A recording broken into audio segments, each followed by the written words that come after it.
여러분 안녕하세요.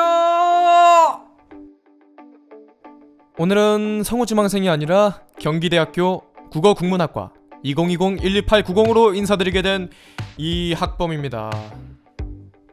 마지막에 힘이 빠졌는데 이학범입니다. 네, 제가 이번에 한국현대문학의 이해라는 수업을 들으면서 기말고사 대체 과제로 유튜브 영상을 제작하게 되었는데요. 문학이란 무엇인가? 라는 큰 주제로 5분 분량의 동영상을 제작하면 되는 과제입니다. 저는 지금처럼 라디오 형식으로 여러분들에게 문학에 대한 이야기를 해드릴 건데요. 이제 그냥 하면 재미가 없으니까 저는 유튜브의 자동 자막 기능을 이용해보기로 했습니다. 자동 자막이란 유튜브에서 이름 그대로 영상의 자막을 자동으로 제작해주는 기능입니다. 근데 이게 재밌는 게 영상의 발음에 따라서 자막의 정확도가 달라집니다. 그래서 저는 오늘 이 자막의 정확도가 100%에 달하도록 최대한 발음에 유의하면서 녹음할 겁니다. 시청자 여러분들은 이 자막 버튼을 누르셔서 이학범이 말하는 거랑 이 자막이랑 얼마나 일치하는지 확인하면서 라디오를 들으시면 좀 더 재밌게 즐기실 수 있을 것 같습니다. 자, 설명이 너무 길었죠? 지금 벌써 1분 25초가 지나가고 있습니다.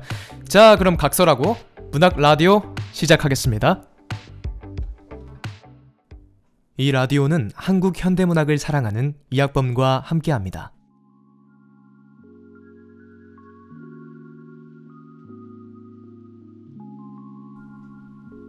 여러분들은 문학이 무엇이라고 생각하시나요?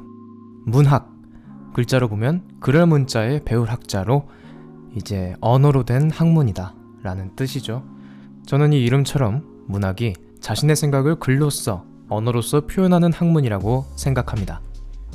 마치 다이아몬드를 어떻게 가공하느냐에 따라서 그것이 반지가 될 수도 있고 목걸이가 될 수도 있고 또 귀걸이가 될 수도 있듯이 자신의 생각을 어떻게 가공하냐에 따라서 그것이 시가 될 수도 있고 소설이 될 수도 있고 수필이 될 수도 있겠죠. 그리고 그 작품을 만들면서 어떤 표현을 쓰고 얼마나 맛깔나게 표현해냈는지에 따라 그 작품의 완성도가 정해질 것입니다. 여기 한 시인이 계십니다. 제가 정말 존경하고 앞서 말씀드렸다시피 시를 정말 맛깔나게 쓰시는 분이죠. 현대 시인 백석 시인입니다. 오늘은 이 백석 시인에 대해 이야기해보는 시간 가져보겠습니다. 사실 백석 시인의 본명은 백기행인데요. 이 필명인 백석은 일본의 시인 이시카와 타쿠보쿠의 시를 좋아하여 그의 이름 중 석을 택해서 썼다고 합니다. 백석 시인은 1900년대 초반에서 양복을 입고 머리를 올리고 다녔던 누구보다 모더니즘에 가까운 모던보이였습니다. 어렸을 때 도쿄로 유학을 가서 영어 사범학과를 졸업 후 다시 조선으로 귀국하여 광복이 될 때까지 조선일보사, 영생여자 고등보통학교 등에서 근무하며 시작 활동을 했습니다.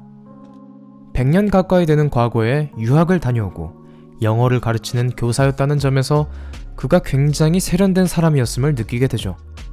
그런데 아이러니하게도 그의 작품에선 그런 현대적인 느낌이 그렇게 느껴지진 않습니다. 오히려 구수한 평안도 방언이 나오거나 자신의 고향과 식생활을 이야기하는 그런 향토성 짙은 작품들이 주를 이루죠. 여기 나오고 있는 국수처럼 아예 음식이 시의 제목이 되기도 합니다. 또한 재미있게도 고향의 그리움을 담은 고향이라는 시도 있는데요. 아마도 젊었을 때부터 유학을 했고 그리고 그 이후에도 타향살이를 했던 그의 삶 때문인지 그의 작품에서 고향인 평안도에 대한 그리움, 구수한 고향 음식의 묘사, 담백한 방언들이 자주 나타나는 것 같습니다. 이런 요소들이 백석의 시를 더욱 맛있게 만들어주지만 사실 백석은 심상을 굉장히 잘 사용하는 작가이기도 합니다. 여기 보이는 짧은 시인 비에서도 시각적 심상과 후각적 심상이 생생하게 느껴지죠. 더불어 두레방석, 개비린내, 물큰 등 사라진 우리말들이 백석의 작품을 훨씬 더 재미있게 만들어주죠. 백석은 방언을 즐겨 쓰면서도 모더니즘을 수용하여 자신만의 작품 세계를 구축한 현대시 최고의 시인이라고 저는 생각합니다. 백석처럼 자신의 생각을 자신만의 표현으로, 언어로 표현해내는 것이 진정한 문학이 아닐까요? 여기 제가 제일 좋아하는 백석 시인의 시인 바다를 가져왔습니다. 여기에도 평북방언인 쇠리쇠리하다 라는 표현이 나오네요. 여러분들께서 시간이 나신다면 백석 시인의 작품들을 한번 찾아봐 보시는 것도 좋은 경험이 될 것 같습니다. 과거에는 백석 시인을 월북 작가라고 해서 그의 작품을 학교에서 다루지 않았습니다. 그의 모든 작품들이 문학으로 인정받지 못한 것이죠. 이렇게 자유롭게 그의 작품들을 접할 수 있고 읽을 수 있게 된 것이 감사하게 느껴집니다. 자, 이제 슬슬 이 문학 라디오도 문을 닫을 때가 된 것 같습니다. 제가 처음에 여러분들에게 했던 질문을 다시 한번 던져보고 싶어지네요. 여러분들이 생각하는 문학은 무엇인가요? 이 질문에 대한 답을 제 라디오를 들으면서 여러분들께서 한 번쯤 생각해 볼 수 있는 시간이 되었다면 더 바랄 것이 없을 것 같습니다. 그럼 저 이학범은 이제 물러나 보겠습니다.